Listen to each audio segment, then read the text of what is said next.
Le Québec semble pour l'instant épargné par les feux de forêt comparativement à ce qu'on voit dans l'Ouest canadien et même aux États-Unis. Et on fait le point tout de suite avec Alex Verville. Alex, cette année, c'est surtout la foudre qui est à blâmer.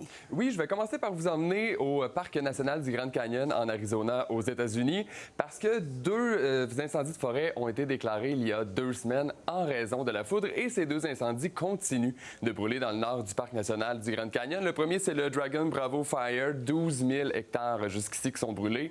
Le deuxième, c'est le White Sage Fire. Bonne nouvelle, il est maîtrisé, mais il a brûlé jusqu'à 24 000 hectares jusqu'à maintenant. Ça fait un total de 36 000 hectares, l'équivalent de la ville de Sherbrooke, donc ça fait beaucoup de végétation qui est perdue à cause de la foudre. On compte aussi des dommages matériels dans tout ça. Le Dragon Bravo Fire, là, même s'il est de plus petite taille, il brûle à un endroit touristique. 70 infrastructures sont parties en flammes, dont des chalets, un bâtiment emblématique, là, celui qu'on voit à l'écran. Donc ça change littéralement le visage du Grand Canyon présentement. Quand tu dis que c'est grand comme la ville de Sherbrooke qui brûle, qu'est-ce qui fait en sorte justement quelles conditions sont nécessaires pour voir d'aussi importants feux de forêt? Bien, il ne faut jamais oublier que la foudre peut créer de la chaleur jusqu'à 30 000 degrés Celsius. Donc, si ça survient dans un endroit qui est sec, donc un endroit qui a vécu une sécheresse où la végétation est très, très sec, bien, ça prend juste un petit éclair là, pour faire déclencher un feu de forêt. Et ensuite, bien, les arbres morts, ça s'embrasse facilement. C'est ce qu'on a vécu. Et autre point à préciser, bien, les feux de forêt qui sont déclenchés par la foudre surviennent souvent dans des endroits qui sont isolés, donc difficilement visibles, mais aussi difficiles d'accès pour les pompiers.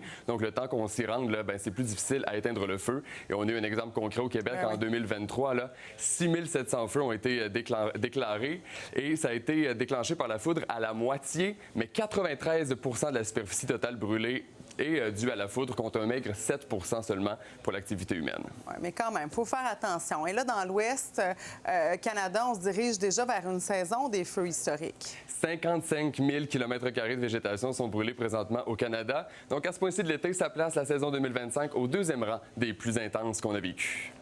Merci, Alex. Merci.